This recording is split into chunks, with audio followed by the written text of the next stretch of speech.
Les anciens textes sacrés de la fin des temps ont toujours évoqué un scénario de troubles mondiaux prophéties. Guerre, rumeurs de guerre, famine et peste. Mais, réalisez-vous ce qui se passe réellement autour de nous? Vous êtes-vous déjà demandé pourquoi tant de prophéties semblent si parfaitement correspondre aux événements de ces dernières années? Nous vivons à une époque de progrès inimaginable, en même temps, une période d'incertitude spirituelle sans précédent. Il y a ceux qui disent que la Troisième Guerre mondiale a déjà commencé, mais d'une manière voilée et secrète, masquée par des conflits prophétiques silencieux.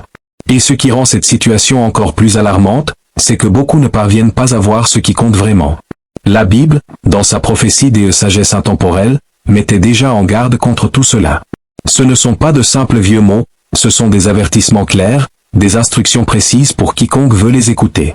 Dans Matthieu 24, Jésus nous donne un aperçu de ces temps, les décrivant comme « le début des douleurs ». Ressentez-vous ces douleurs dans votre vie? Dans vos choix prophétiques, dans vos peurs, dans la lutte constante pour trouver un sens au milieu du chaos? Mais voici le point crucial, les guerres n'ont jamais été une fin en soi. Ils ne sont que le prélude à quelque chose de bien plus grand. Êtes-vous prêt pour cela? Êtes-vous attentif aux signes ou êtes-vous encore distrait par les plaisirs et les soucis du quotidien? C'est précisément dans cette distraction que réside le danger, le véritable ennemi invisible qui ronge notre vigilance spirituelle. Paul nous prévient dans un Thessaloniciens, « Le jour du Seigneur viendra comme un voleur dans la nuit. Il n'y aura pas d'avertissement, pas de temps pour se préparer alors que tout a déjà commencé. » Combien de fois vous êtes-vous senti mal préparé, spirituellement désarmé, incapable de faire face à des défis qui surgissaient soudainement? Et si ces défis n'étaient que l'écho de quelque chose de bien plus grand à venir? Et voici quelque chose d'encore plus inquiétant, les plus grands dangers ne proviennent pas de guerres ou de conflits évidents, mais de périodes de paix et de prospérité. Oui, la paix. Lorsque tout le monde réclame paix et sécurité, lorsque le sentiment de tranquillité prend le dessus, c'est précisément à ce moment-là que surviendra une destruction soudaine. Avez-vous déjà remarqué à quel point les moments de confort peuvent nous éloigner de ce qui compte vraiment? Attention! N'ignorez pas cela. Les signes se réalisent et le temps presse. Vous avez l'impression que quelque chose d'important est sur le point de se produire, mais vous ne savez pas comment agir? Cliquez maintenant sur le lien épinglé dans les commentaires et téléchargez le livre électronique numérique 100% gratuit qui peut vous ouvrir les yeux sur les vérités cachées et les dangers auxquels vous devez faire face. Mais attention, le temps est limité. Nous ne savons pas combien de temps ce matériel sera disponible. N'attendez pas qu'il soit trop tard. Cliquez sur le lien maintenant, téléchargez l'e-book et préparez-vous pour les jours à venir. Votre opportunité est là, saisissez-la avant qu'elle ne disparaisse. Avant la fin, l'humanité connaîtra une période d'abondance comme jamais auparavant. Mais ce ne sera pas une raison de se réjouir. Ce sera une épreuve, un moment de choix. Êtes-vous prêt à tenir bon lorsque tout autour de vous semble trop confortable, trop facile, trop trompeur? Ou est-ce que la complaisance spirituelle s'est déjà emparée de vous? Jésus a comparé les derniers jours aux jours de Noé et de l'eau où les gens étaient concentrés sur leur routine, leur plaisir, leur réalisation matérielle. Pensez-vous que nous sommes si différents aujourd'hui? À quand remonte la dernière fois que vous avez regardé autour de vous et réalisé à quel point nous étions distraits, vivant comme si demain était garanti? La vérité est que nous sommes à un moment critique de l'histoire, une époque où les nations appellent à l'unité, où les systèmes politiques favorisent l'harmonie et où la technologie nous promet un avenir radieux. Mais tout cela peut être un piège. Voyez-vous au-delà de ce qui est montré? Entendez-vous la voix qui résonne au-dessus du bruit du monde? Et voici le plus grand défi, restez vigilants. La Bible nous appelle à être sobres, à vivre avec un but et à ne pas reculer. Mais comment y parvenir dans un monde qui nous bombarde constamment de distractions, de peurs et de promesses creuses? Comment résister quand tout semble conçu pour nous éloigner de ce qui compte vraiment? Répondez-moi, êtes-vous prêt à ce qui s'en vient? Êtes-vous attentif aux signes ou êtes-vous devenu une autre victime de la distraction mondiale? Combien de fois vous êtes-vous retrouvé à ignorer l'évidence, à reporter des décisions importantes et à laisser le temps vous filer entre les mains? Laissez vos réflexions dans les commentaires. Je veux savoir, pensez-vous que les événements d'aujourd'hui ne sont que de simples coïncidences ou un avertissement clair de quelque chose de plus grand? Êtes-vous vraiment prêt à affronter la vérité? Explorons ces mystères ensemble, mais n'oubliez pas, le temps n'attend personne. Ce que beaucoup ne réalisent pas, c'est que les Écritures parlent de cycles, de modèles qui se répètent tout au long de l'histoire, comme des avertissements de Dieu à l'humanité. Ces modèles ne sont pas seulement des histoires des temps anciens, mais des cartes profanes. Éthique pour ceux qui ont des yeux pour voir et des oreilles pour entendre. Regardez le monde d'aujourd'hui, les conflits mondiaux, les divisions politiques, les avancées technologiques qui remettent en question l'éthique et même les changements dans le comportement humain. Tout cela a déjà été prédit, mais la question demeure. Sommes-nous attentifs ou sommes-nous aussi distraits qu'au temps de Noé et de Lot? Jésus a mentionné qu'à l'époque de Noé, les gens mangeaient, buvaient, se mariaient et étaient donnés en mariage. Il n'y a rien de mal à ces choses en soi, mais ce qu'il voulait dire, c'est qu'elles n'avaient absolument aucun rapport avec ce qui allait se produire. L'arche a été construite bien en vue, symbole clair d'un jugement imminent, mais personne n'y a prêté attention jusqu'à ce qu'il soit trop tard. Maintenant je vous demande, qu'est-ce que l'arche aujourd'hui? Que se construit-on devant nous alors que nous restons si absorbés par nos propres intérêts?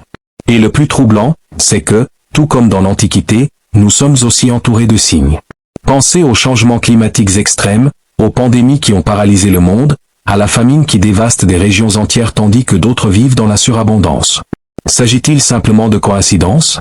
Où sont-ils des échos des prophéties de Matthieu 24, où Jésus nous met en garde contre les famines, les pestes et les tremblements de terre en différents lieux, comme prélude à la fin? Dans 1 Thessaloniciens 5, 3, Paul nous met en garde contre un faux sentiment de sécurité, lorsqu'ils disent « paix et sécurité », alors une ruine soudaine les surprendra, comme les douleurs de l'enfantement chez une femme enceinte, et ils n'échapperont pas. Cette expression « paix et sécurité » devrait nous faire réfléchir et nous arrêter profondément. Combien de fois avons-nous entendu des dirigeants mondiaux, des hommes politiques et des organisations internationales promettre exactement cela? Ils parlent de la paix comme d'un objectif ultime, mais en même temps, nous voyons les conflits s'intensifier de manière moins visible, presque imperceptible, mais incessante. Cette fausse paix, ce sentiment de contrôle et de stabilité, peut être la plus grande tromperie de toutes. À mesure que les gens se détendent, croyant que tout est sous contrôle, le véritable jugement approche. Est-ce qu'on voit ça aujourd'hui? La Troisième Guerre mondiale ne ressemblera pas aux précédentes. Elle ne sera pas seulement marquée par des combats physiques, mais aussi par des guerres cybernétiques, psychologiques et spirituelles. Cela se produit peut-être déjà tout autour de nous, et beaucoup ne s'en rendent pas compte parce qu'ils regardent dans la mauvaise direction. Considérez également les progrès technologiques et le rôle qu'ils jouent dans ce scénario. Apocalypse 13 parle de la marque de la bête, symbole de contrôle et de soumission au système mondial. Avez-vous déjà remarqué à quel point la technologie s'intègre dans notre vie quotidienne au point qu'il semble impossible de s'en passer? Des appareils qui surveillent nos mouvements au système financier qui peuvent être désactivés d'une simple commande, nous nous dirigeons vers un monde où la liberté individuelle sera remplacée par une dépendance totale à l'égard du système. Imaginez maintenant l'impact d'une crise mondiale, qu'il s'agisse d'une guerre, d'un effondrement économique ou d'une pandémie, obligeant les gens à choisir entre survivre ou résister. Pensez-vous qu'il serait facile de rester fidèle à Dieu dans un scénario où tout ce dont vous avez besoin pour vivre est conditionné à votre loyauté envers un système mondial? C'est exactement ce contre quoi l'Apocalypse nous met en garde.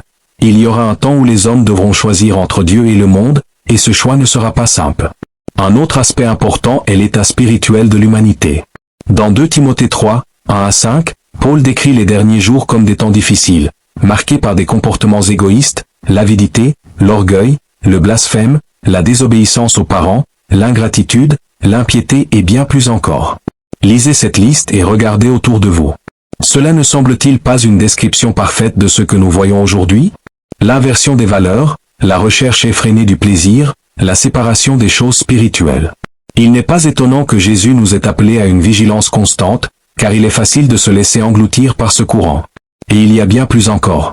L'unité mondiale, que beaucoup célèbrent comme un progrès, pourrait en réalité être un autre signe de la fin. Dans Genèse 11, l'humanité a tenté de construire une tour atteignant les cieux, la tour de Babel, dans un acte de rébellion contre Dieu. Le Seigneur a dispersé le peuple, confondant leurs langues. Maintenant, regardez ce qui se passe. La technologie rapproche les langues, élimine les barrières culturelles, rapproche les nations. Cela peut paraître une bonne chose, mais ne serait-ce pas aussi un retour à l'arrogance de Babel? Une tentative de l'humanité de s'élever au-dessus de Dieu? Jésus nous a prévenu que « celui qui regarde en arrière sera comme la femme de l'eau, transformée en statue de sel à cause de son hésitation et de son attachement au monde. » C'est un puissant rappel que nous ne pouvons pas nous accrocher aux choses de ce monde. Tout ce à quoi nous accordons de la valeur ici, les biens matériels, le statut, les réalisations sera détruit. En fin de compte, tout ce qui compte, c'est notre relation avec Dieu. Êtes-vous prêt à tout abandonner si nécessaire? Et tandis que nous explorons ces signes et prophéties, nous ne pouvons ignorer l'espoir qu'offre la parole de Dieu. Oui, la fin des temps sera difficile, mais pour ceux qui restent fidèles, il y a une promesse de rédemption, de vie éternelle aux côtés du Seigneur. Mais voici le point, cet espoir n'est pas automatique. Cela nécessite de l'action, de l'engagement, de la vigilance. Cela vous oblige à choisir aujourd'hui comment vous allez vivre, car demain il sera peut-être trop tard. Maintenant, je demande à nouveau, êtes-vous prêts? Comprenez-vous la gravité du moment dans lequel nous vivons? Ou êtes-vous coincé dans la distraction, dans la routine, dans les plaisirs momentanés qu'offre ce monde? Ne laissez pas ces questions sans réponse. Partagez vos réflexions, vos peurs, vos espoirs. Parce que le voyage spirituel n'est pas quelque chose que nous pouvons affronter seuls. Nous sommes tous connectés et votre décision peut influencer les autres autour de vous. Selon vous, qu'est-ce qui doit changer dans votre vie aujourd'hui pour vous préparer à ce qui va arriver? La question qui reste en suspens exige de l'honnêteté. Que devons-nous réellement changer dans nos vies pour nous y préparer? Face à la possibilité d'une fin imminente, beaucoup ont tendance à l'ignorer ou à la minimiser, comme s'il s'agissait de quelque chose de lointain, quelque chose pour d'autres temps. Mais la parole de Dieu nous rappelle clairement que personne ne connaît le jour ni l'heure, et c'est précisément cette incertitude qui requiert une vigilance constante. Pensez aux signes qui sont déjà devant nous. Dans Matthieu 24, 12, Jésus déclare, « Parce que la méchanceté abonde, l'amour de beaucoup se refroidira. » Voyez-vous cela se produire? Le monde semble devenir plus froid, plus indifférent, plus hostile. Les guerres, les divisions politiques et les crises mondiales ne sont que le reflet de la condition humaine, mais qu'en est-il des relations personnelles? La solitude, l'isolement, la dépression et l'anxiété accrues sont les symptômes d'un amour qui s'estompe. L'amour de la vérité, l'amour des autres, l'amour de Dieu lui-même sont remplacés par l'égoïsme, la peur et l'apathie. Signe avertissement. Attention. N'ignorez pas cela. Les signes se réalisent et le temps presse. Vous avez l'impression que quelque chose d'important est sur le point de se produire, mais vous ne savez pas comment agir? Cliquez maintenant sur le lien épinglé dans les commentaires et téléchargez le livre électronique numérique 100% gratuit qui peut vous ouvrir les yeux sur les vérités cachées et les dangers auxquels vous devez faire face. Mais attention, le temps est limité. Nous ne savons pas combien de temps ce matériel sera disponible. N'attendez pas qu'il soit trop tard. Cliquez sur le lien maintenant, téléchargez l'e-book et préparez-vous pour les jours à venir. Votre opportunité est là, saisissez-la avant qu'elle ne disparaisse. La technologie, que beaucoup célèbrent comme un progrès sans précédent, joue également un rôle intrigant dans les prophéties. Jamais auparavant nous n'avons été aussi connectés, mais jamais non plus nous n'avons été aussi contrôlés. L'Apocalypse parle d'un système dans lequel personne ne pourra acheter ou vendre sans marque, symbole de soumission au système mondial. Aujourd'hui, nous vivons dans un monde où les monnaies numériques sont introduites, où des identités numériques sont créées et où même l'argent physique devient obsolète. Ne serait-ce pas une préfiguration de ce qui a été prophétisé? Considérez les modèles économiques mondiaux. Les crises financières surviennent par vagues, ébranlant des structures qui semblaient autrefois inébranlables. Et au milieu de tout cela, on réclame la stabilité, un système unifié qui puisse tout résoudre. Il n'est pas difficile d'imaginer comment un événement mondial, une guerre, une catastrophe naturelle aux proportions épiques ou une pandémie encore plus dévastatrice pourrait précipiter l'introduction d'un système unique. Et lorsque cela arrivera, serez-vous prêt à résister? Revenons au texte de Luc 17, Jésus nous met en garde contre la séparation définitive. Il décrit comment, à son retour, deux seront sur le terrain, l'un sera pris et l'autre laissé. Cette séparation sera instantanée et définitive, et ceux qui ne seront pas préparés n'auront pas de seconde chance. Pensée grecque, au milieu de la routine ordinaire, au milieu du quotidien, l'éternité se décidera. Vivez-vous de telle manière que vous êtes prêt pour ce moment? Le parallèle avec les jours de Noé et de l'eau est ici également fondamental. Dans les deux cas, le jugement est tombé brusquement. Dans la Genèse, nous voyons que Lot et sa famille furent littéralement emmenés hors de la ville avant que le feu et le soufre ne tombent sur Sodome et Gomorrhe. Mais qu'est-ce qui a conduit à la destruction de ces villes? Il ne s'agissait pas seulement d'un péché individuel, mais du rejet collectif de Dieu. Observons-nous une tendance similaire aujourd'hui? Des sociétés entières retirent Dieu de leur vie publique, de leurs lois, de leur cœur. À qui appartiennent ces nations? À qui appartient le cœur des gens? Et voici un autre point crucial. Le confort peut être plus dangereux que le conflit. Lorsque nous vivons une époque d'abondance et de prospérité, il est facile de tomber dans la complaisance. Il est facile d'oublier notre dépendance à l'égard de Dieu. Rappelez-vous ce qui a été dit dans Apocalypse 3, 17 lorsque l'église de Laodicée a déclaré « Je suis riche et aisé et je n'ai besoin de rien ». Mais qu'est-ce que Dieu a répondu? Tu ne sais pas que tu es misérable, pitoyable, pauvre, aveugle et nu. Combien de fois confondons-nous prospérité matérielle et sécurité spirituelle? Il y a aussi un aspect moral et éthique des derniers jours qui ne peut être ignoré. 2 Timothée 3, 1 à 5 dresse un sombre portrait du comportement humain, amoureux d'eux-mêmes, cupides, orgueilleux, blasphémateurs, désobéissants à leurs parents, ingrats, impies. Cela ne semble-t-il pas une description parfaite de la société actuelle? Des réseaux sociaux qui encouragent le culte de l'image, des mouvements qui célèbrent l'avarice comme une vertu, la normalisation de la désobéissance et de l'ingratitude. Il ne s'agit pas uniquement de problèmes sociaux, ce sont les symptômes d'un cœur qui s'est éloigné de Dieu. Un autre domaine qui mérite notre attention est l'augmentation des phénomènes naturels extrêmes. Les tremblements de terre, les incendies, les inondations et les tempêtes dévastatrices semblent devenir plus fréquents et plus intenses. Luc 21, 25-26 parle de « signes dans le soleil, dans la lune et dans les étoiles » et « d'hommes défaillants de terreur en prévision des choses qui arriveront sur le monde ». Et pourtant, nombreux sont ceux qui considèrent ces événements comme de simples caprices de la nature. Mais ne sont-ils pas un appel à notre attention? Ne nous rappellent-ils pas que ce monde n'est pas notre foyer permanent? Dans le même temps, nous assistons à une montée des mouvements appelant à l'unité mondiale.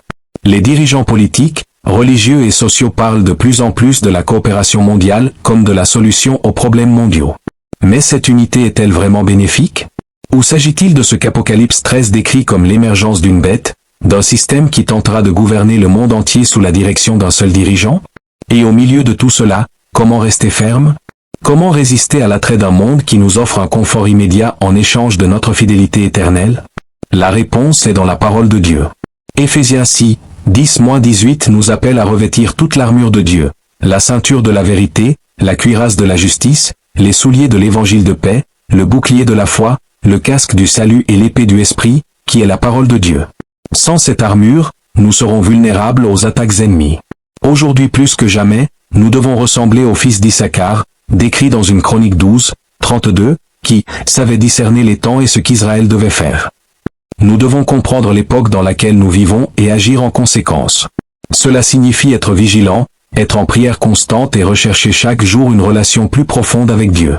Nous ne pouvons pas nous permettre d'être tièdes, d'hésiter entre deux voies. Et toi? Est-ce que vous discernez les temps? Êtes-vous prêt pour ce qui va arriver? Ou laissez-vous les soucis de ce monde étouffer votre foi?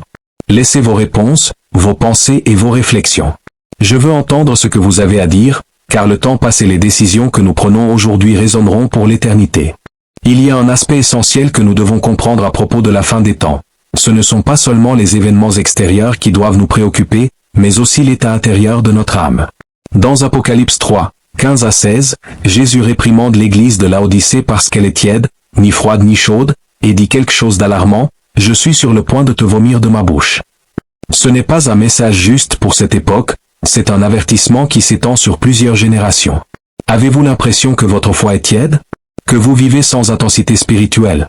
C'est la plus grande vulnérabilité que nous puissions avoir dans des moments aussi critiques. L'appel à la vigilance spirituelle est urgent car les événements extérieurs ont le pouvoir de nous distraire alors que la véritable attaque a lieu dans nos cœurs et nos esprits. Pensez aux innombrables formes de divertissement, aux distractions technologiques, à la pression de se conformer aux normes mondiales. Tout cela nous éloigne du focus. Romains 12, 2 nous exhorte, « Ne vous conformez pas à ce siècle, mais soyez transformés par le renouvellement de votre intelligence. » Mais comment est-ce possible dans un monde aussi captivant? Une solution consiste à reconnaître que rien de tout cela n'est le fruit du hasard. Prenons par exemple les progrès de l'intelligence artificielle et de la biotechnologie.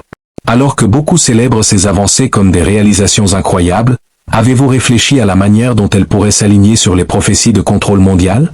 La Bible parle d'une époque où l'humanité sera obligée d'accepter une marque sans laquelle elle ne pourra ni acheter ni vendre. Aujourd'hui, nous assistons à des technologies capables de suivre chacun de nos mouvements, de numériser les identités, de contrôler les transactions financières et même d'influencer les décisions individuelles. Comment cela s'inscrit-il dans le tableau prophétique? Et qu'en est-il du concept de « paix et sécurité » que Paul mentionne dans 1 Thessaloniciens 5, 3? Combien de fois entendons-nous les dirigeants du monde appeler à l'harmonie et à la coopération, alors que les conflits font rage en coulisses? La paix qu'ils promettent est fragile, une illusion. Et c'est précisément dans ce contexte de calme apparent que se produiront des destructions soudaines. Pour ceux qui connaissent les Écritures, cela n'a rien de nouveau. Rappelez-vous comment le peuple d'Israël attendait un Messie qui était un guerrier politique, mais Jésus est venu comme l'agneau, offrant une rédemption spirituelle plutôt qu'une libération militaire. De même, les événements de ces derniers jours pourraient ne pas se dérouler comme nous l'imaginons. Êtes-vous prêt à reconnaître les signes, même s'ils ne répondent pas à vos attentes? Un autre point crucial se trouve dans Matthieu 25, dans la parabole des 10 vierges. Jésus décrit 5 vierges sages, qui tenaient leurs lampes remplies d'huile, et 5 vierges insensées, qui n'étaient pas préparées. Lorsque le marié arrivait, seuls les plus prudents étaient autorisés à entrer. Cette parabole est un portrait puissant de la nécessité d'être préparé, pour garder notre foi active et vibrante. Mais que signifie avoir de l'huile dans la lampe? Cela signifie cultiver une relation intime et constante avec Dieu, vivre dans l'obéissance et se laisser guider par le Saint-Esprit. Avez-vous gardé votre lampe allumée? Il existe également un parallèle intéressant entre l'époque de Noé et de l'eau et la recherche incessante du plaisir et de la satisfaction matérielle d'aujourd'hui. Jésus a dit qu'à l'époque de l'eau, les gens étaient occupés à acheter, vendre, planter et construire. Qu'est-ce que cela nous apprend sur leurs priorités? Tout tournait autour de la prospérité, du progrès matériel. Et que voit-on aujourd'hui? Ne vivons-nous pas exactement le même schéma, où le succès se mesure à l'accumulation de biens et de réalisations? Mais regardez ce qui s'est passé. Noé a été sauvé parce qu'il a obéi à Dieu et a construit l'arche. L'eau a été sauvée parce qu'il a choisi de faire confiance aux anges venus l'avertir. Dans les deux cas, il y avait le choix. Aujourd'hui, nous avons aussi le choix. Allons-nous nous préparer au jugement à venir, ou allons-nous ignorer les avertissements, comme l'ont fait les habitants de Sodome et Gomorrhe? Il y a une tension constante à rester vigilant alors que tout autour de nous semble nous appeler au confort et à la distraction. C'est pourquoi Jésus nous a mis en garde dans Luc 21, 34-36, « Prenez garde à vous-même, de peur que vos cœurs ne soient chargés des conséquences des réjouissances, de l'ivresse et des soucis de ce monde, que ce jour ne vous vienne pas subitement comme un piège. » La distraction est l'une des armes les plus efficaces de l'ennemi, car elle nous empêche de voir ce qui est vraiment important. Et voici la vérité que beaucoup ne veulent pas entendre. La bataille spirituelle à laquelle nous sommes confrontés est en fin de compte une question de vie ou de mort éternelle. Les décisions que nous prenons désormais ont des conséquences qui dépassent ce monde. Vivons-nous avec cette réalité à l'esprit, ou sommes-nous tellement concentrés sur le présent que nous oublions l'éternel? Maintenant, laissez-moi vous demander à nouveau, êtes-vous attentif? Est-ce que vous discernez les temps? Ou laissez-vous les soucis de ce monde obscurcir votre vision spirituelle? Laissez vos réflexions dans les commentaires. Il n'y a pas de temps pour le retard ou l'hésitation. Le moment est venu d'agir. Le panorama spirituel, le bataille invisible. Tout d'abord, il est essentiel de comprendre que les derniers jours ne sont pas seulement une séquence d'événements extérieurs, mais le déroulement d'une bataille spirituelle qui a commencé il y a longtemps. Éphésiens 6, 12 nous rappelle que nous n'avons pas à lutter contre la chair et le sang, mais contre les principautés, contre les puissances, contre les princes de ce siècle de ténèbres, contre la méchanceté spirituelle dans les hauts lieux. Cette guerre invisible façonne tout ce que nous voyons dans le monde physique. Les conflits entre nations, les divisions politiques et même la dégradation morale sont les manifestations extérieures d'une bataille bien plus profonde. L'ennemi s'efforce de détourner l'attention des gens, les inondant de préoccupations temporelles, tandis que l'éternité se déroule comme un drame épique au plus profond de chaque cœur humain. Avez-vous déjà réfléchi à la mesure dans laquelle votre propre vie peut être affectée par cette bataille spirituelle? Signes au ciel et sur terre. La Bible nous parle de signes dans les cieux et sur la terre comme indicateur de la fin des temps. Joël 2, 30-31 déclare, « Et je ferai des prodiges dans le ciel et sur la terre, du sang, du feu et des colonnes de fumée. Le soleil sera changé en ténèbres et la lune en sang, avant le grand et terrible jour de le Seigneur vient. » Ces dernières années, des événements astronomiques comme les lunes de sang et les éclipses solaires ont attiré l'attention. Mais réalisons-nous ce qu'ils pourraient signifier? En outre, les catastrophes naturelles se sont intensifiées en fréquence et en ampleur. Tremblements de terre dévastateurs, tempêtes sans précédent, incendies de forêt qui ravagent de vastes régions, tout cela nous ramène aux paroles de Jésus dans Matthieu 24, 7, « Car une nation s'élèvera contre une nation, et un royaume contre un royaume, et il y aura des famines et pestes et tremblements de terre en divers endroits. » Ce ne sont pas des événements isolés. Ils font partie d'un schéma qui attire notre attention sur quelque chose de plus grand. La fausse unité mondiale. Un autre point crucial des prophéties est l'idée d'une unité globale qui précède la fin. Dans Apocalypse 13, nous découvrons la figure de la bête, qui représente un système mondial unifié de gouvernement, d'économie et de religion. Aujourd'hui, nous assistons au premier pas dans cette direction. Les organisations internationales appellent à une coopération mondiale, tandis que les progrès technologiques rendent possible un contrôle centralisé de l'information et des ressources. Avez-vous remarqué comment des concepts tels que durabilité et sécurité sont utilisés pour justifier des mesures qui centralisent le pouvoir? Aussi nobles que puissent paraître ces idées, Elle pourrait être le prélude à un système qui exigera une conformité absolue. Lorsque la Bible parle d'une « marque » sans laquelle personne ne peut acheter ou vendre, Apocalypse 13, 17, elle fait référence à quelque chose de bien plus profond qu'un symbole physique. C'est une question de loyauté, de choix entre Dieu et le système qui cherche à le remplacer. L'état de l'Église. Pendant ce temps, l'état de l'Église dans le monde est un autre signe alarmant. Dans 2 Thessaloniciens 2, 3, Paul parle d'une grande apostasie qui précédera la manifestation de l'Antéchrist. Cette apostasie est un écart par rapport à la vraie foi, un rejet des principes fondamentaux de l'Évangile. Aujourd'hui, nous voyons de nombreuses églises adopter des pratiques et des enseignements qui contredisent la parole de Dieu, privilégiant le confort et l'acceptation sociale plutôt que la vérité. De plus, la persécution des chrétiens augmente partout dans le monde. Dans de nombreux pays, professer sa foi au Christ peut coûter la vie. Même là où règne la liberté religieuse, les valeurs chrétiennes sont ridiculisées et marginalisées. Cela nous rappelle les paroles de Jésus dans Jean 15, 18-19, « Si le monde vous hait, sachez qu'il m'a haï avant vous. » Les jours de Noé et de l'eau, une réflexion moderne. Les parallèles entre l'époque de Noé et de l'eau et les temps modernes sont indéniables. Dans Genèse 6, 11-12, nous lisons que « la terre était corrompue devant Dieu et pleine de violence ». N'est-ce pas ce que nous voyons aujourd'hui? La corruption imprègne toutes les sphères de la société et la violence, sous ses formes les plus variées, fait désormais partie de notre vie quotidienne. À l'époque de l'eau, Sodome et Gomorrhe étaient des villes marquées par la dégradation morale. Aujourd'hui, nous assistons à un mouvement mondial visant à redéfinir les normes morales, promouvant des comportements auparavant considérés comme inacceptables.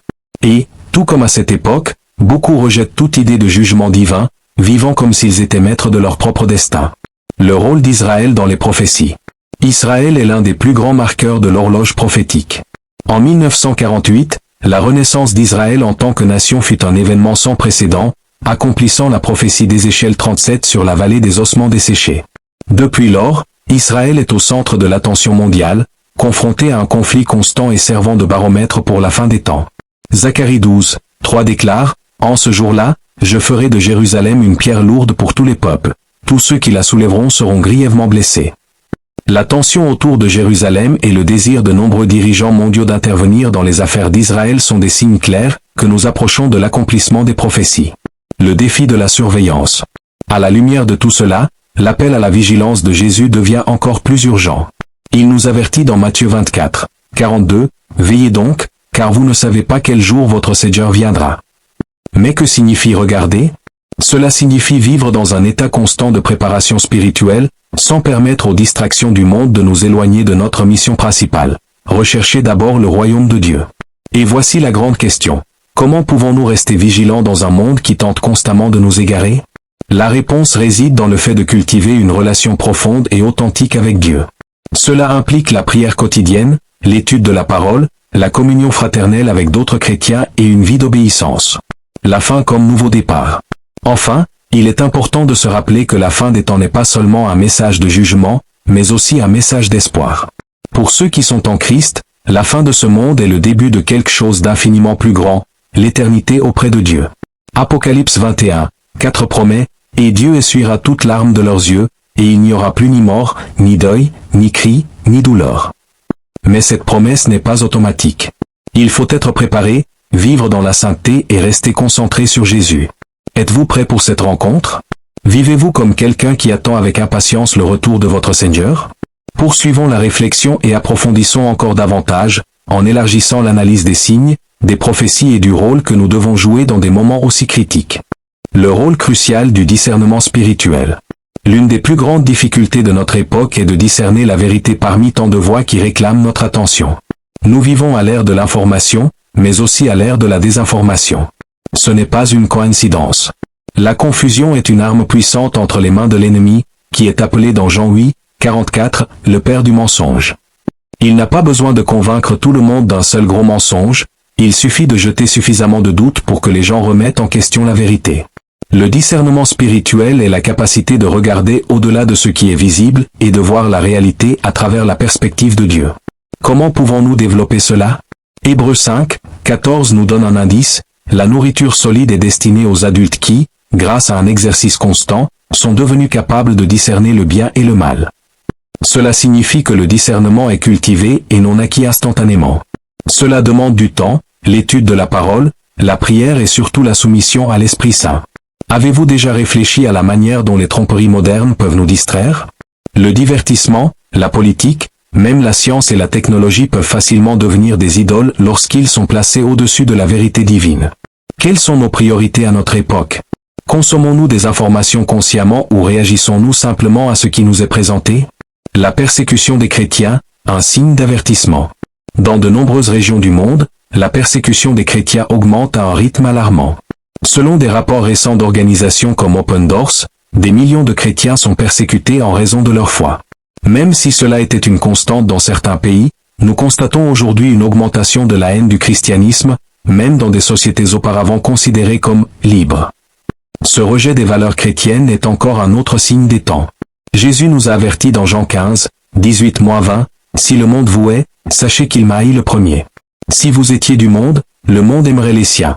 Mais parce que vous n'êtes pas du monde, mais je t'ai choisi hors du monde, c'est pourquoi le monde te hait. » Mais la persécution a aussi un côté positif.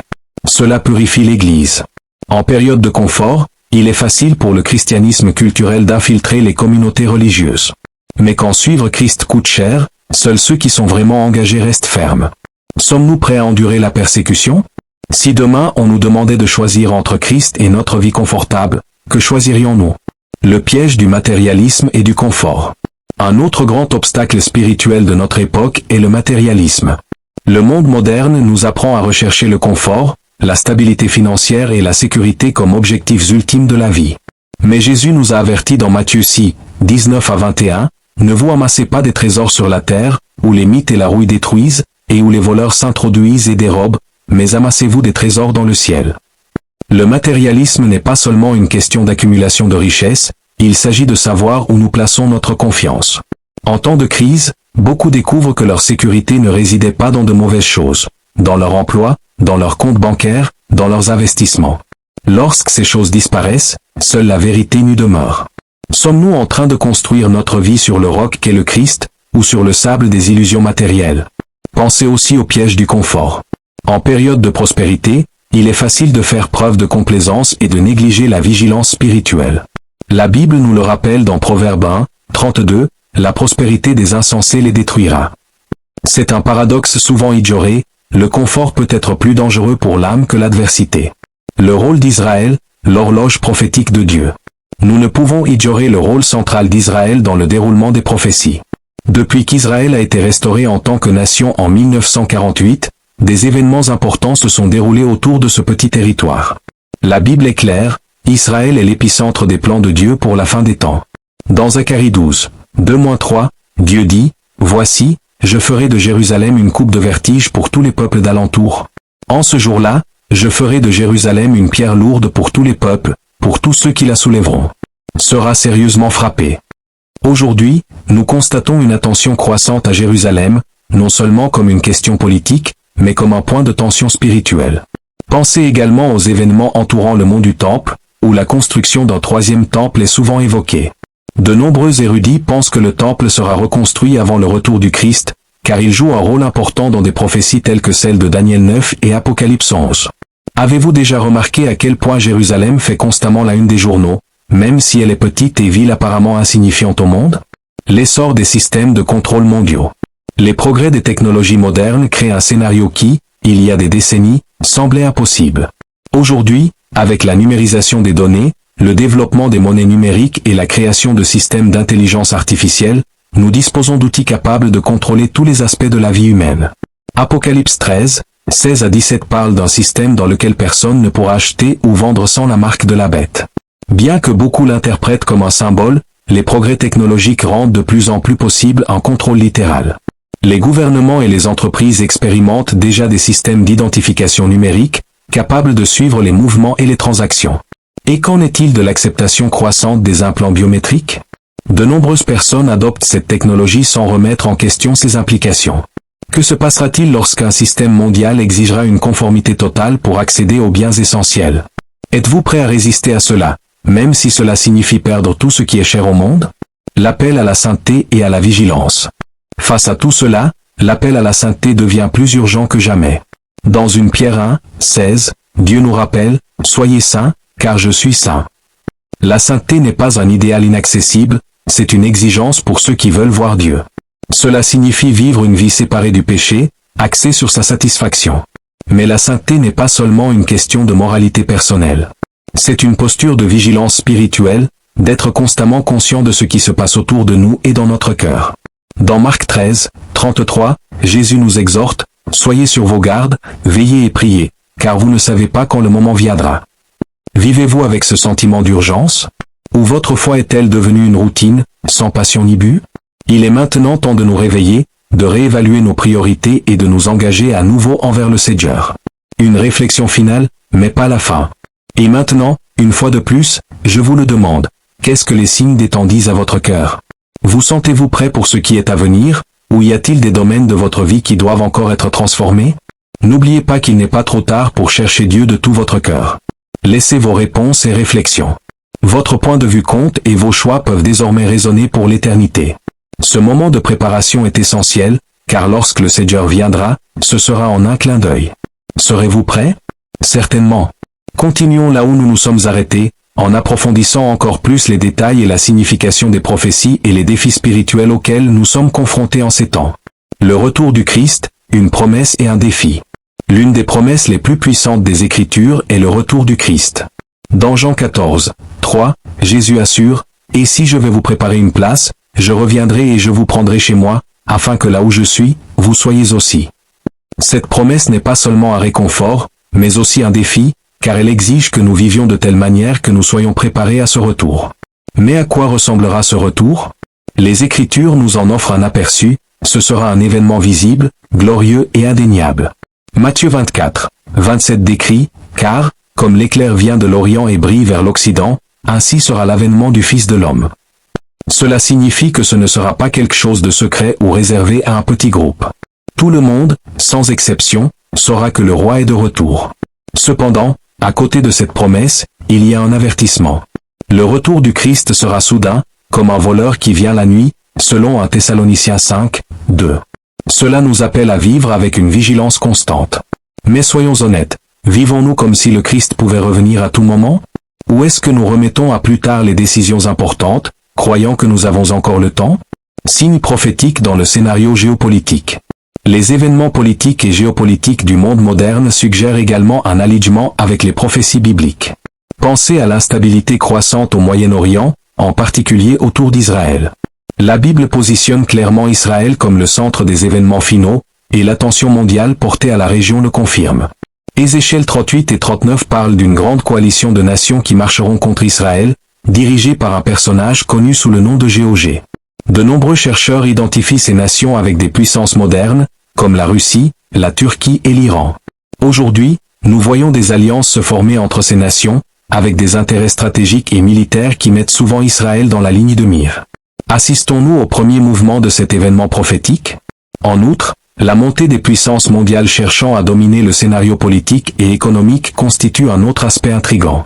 Ce que l'Apocalypse décrit comme « la bête » peut être interprété comme un système politico-économique mondial.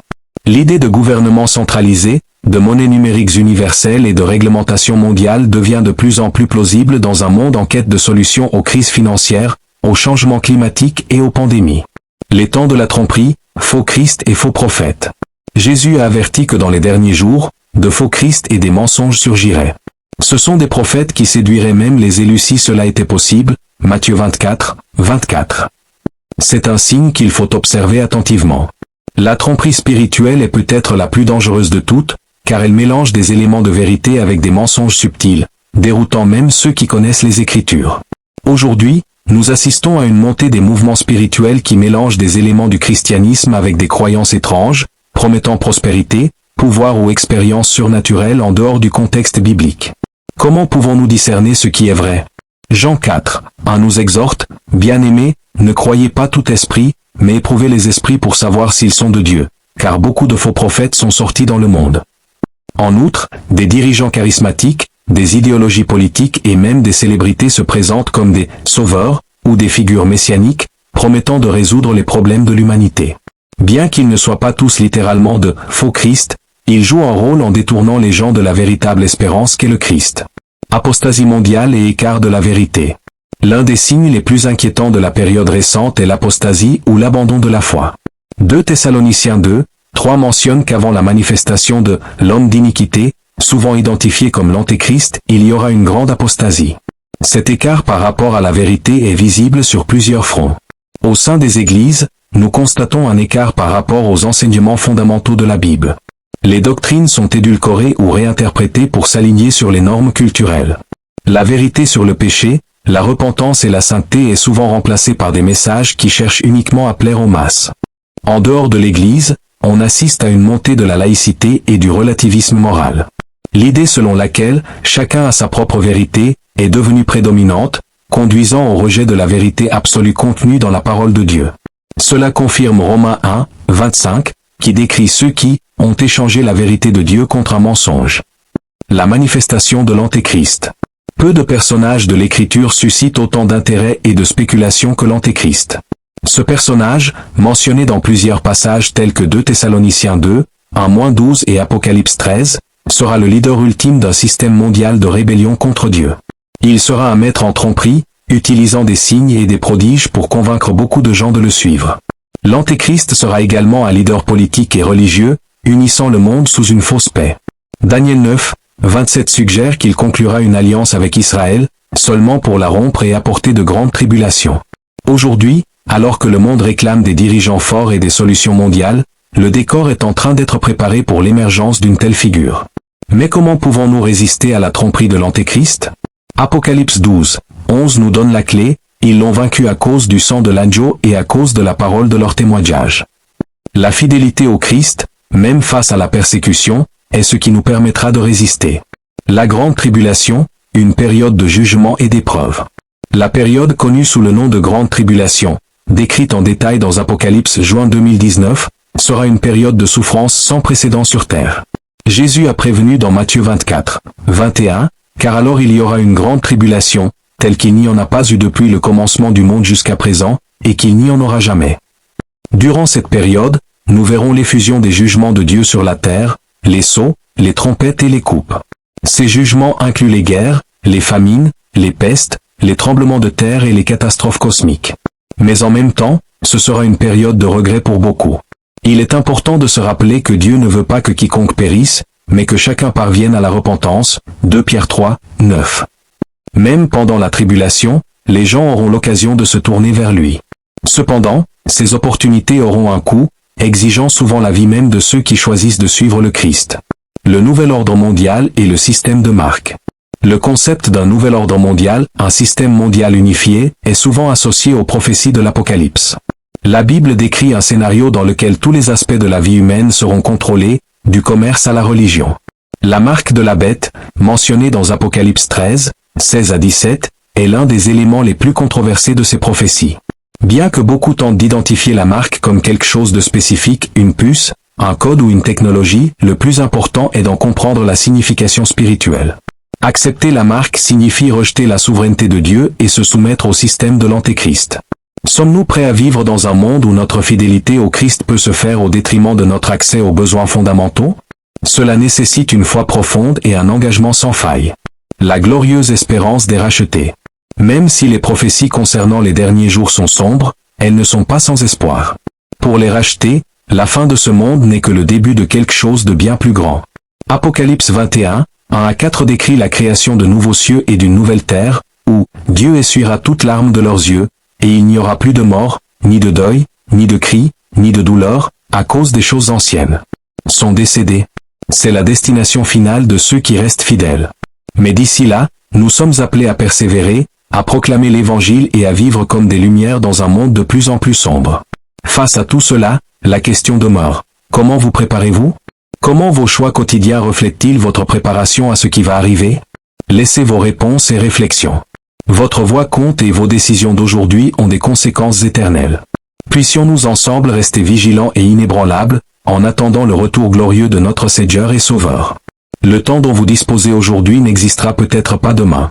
Chaque seconde que vous laissez passer sans chercher de réponse, sans agir, est une seconde plus proche d'un avenir auquel vous n'êtes peut-être pas préparé. Imaginez un instant ce qui se passerait si tout changeait soudainement. Les guerres silencieuses que personne ne voit deviennent évidentes, Les systèmes en qui vous avez confiance s'effondrent et vous réalisez, trop tard, que vous avez ignoré les signes. Si Jésus revenait ce soir, à quoi ressembleriez-vous devant lui? Pensez Y profondément. Ce n'est pas une question de « si », mais de « quand ». Et le « quand » pourrait être maintenant, maintenant. Êtes-vous prêt à parier votre éternité sur un lendemain qui pourrait ne jamais arriver? Beaucoup entendront ce message, mais peu feront quoi que ce soit. Quel sera votre choix? Ferez-vous partie de ceux qui l'ignorent, de ceux qui la remettent à plus tard, ou de ceux qui décident d'agir maintenant? L'éternité n'est pas négociable et le temps joue contre nous. Commentez ci-dessous, êtes-vous prêt? Que voulez-vous savoir d'autre sur les fortunes? Qu'est-ce que c'est et que faire pour être prêt? Ne gardez pas cette question pour vous, partagez-la. Il se peut que vos doutes réveillent aussi quelqu'un d'autre. N'oubliez pas que chaque minute que vous attendez est une chance de moins d'être prêt. Aurez-vous le courage d'attendre encore?